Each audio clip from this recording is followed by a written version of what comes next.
tell me that I can, I tell them why not. This is my calling, I'ma make it to the top. I said I'm more than a conqueror, more than a conqueror.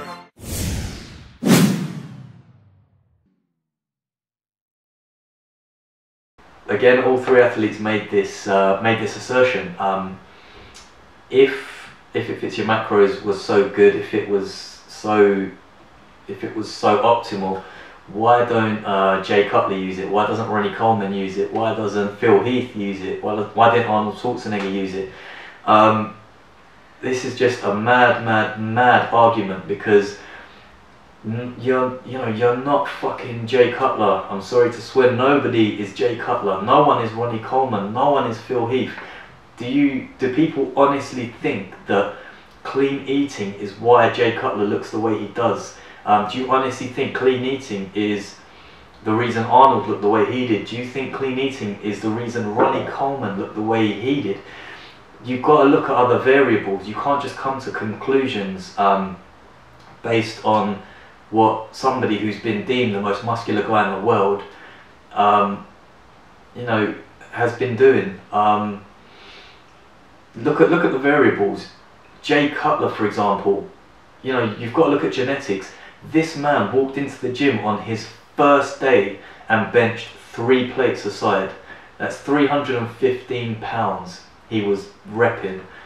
How many of you walk into the gym on your first day and you can bench 3 plates aside? I couldn't even bench 1 plate aside on my first day to the gym. These are genetic freaks. You can't compare yourself to a genetic freak. You're not a genetic freak. 2, how much time do you have in your life? I know I haven't got as much time as Jay Cutler in my lifestyle. I've got a job, I work. This is a 24/7 lifestyle for someone like Jay Cutler, for someone like Ronnie Coleman.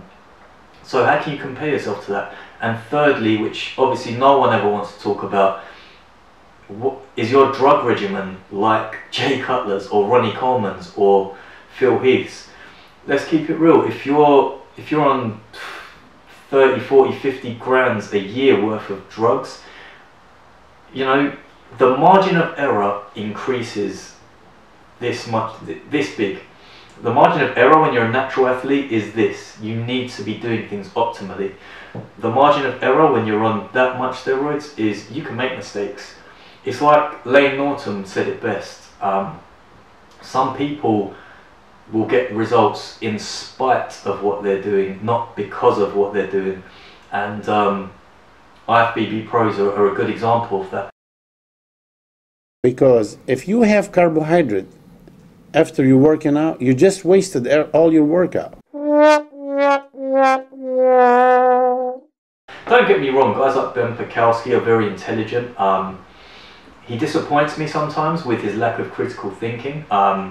He could use his intelligence for better, but he's going in the right direction, and bodybuilders are getting more intelligent, which is good. But let me throw another counter argument at you here.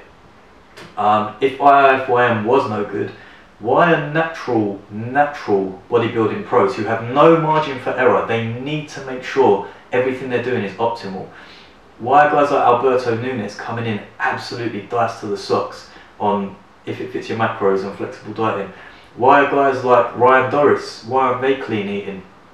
Why aren't guys like Josh Hyderduck clean eating? And I'll try and get some pictures up of these guys that I'm talking about. Why are they coming into shows absolutely shredded as natural athletes and coming in at their best without having to clean eat? Before I get all the comments below saying those guys are on steroids, bullshit. I know some of these guys personally, so I trust their integrity, but that's another matter entirely. So that's my counter argument for that. Guys you want to be listening to are not IFBB pros. Guys you want to be listening to are pros who have no margin for error. They need to make sure they're doing things optimally. And guys you can relate to as well. You can probably relate more to guys like Alberto Nunes, Ryan Doris. These guys are studying, they've got real lives, and they're still coming up with phenomenal results. So these are the guys you should be listening to, not IFBB pros. You're not an IFBB pro, and likely never will be.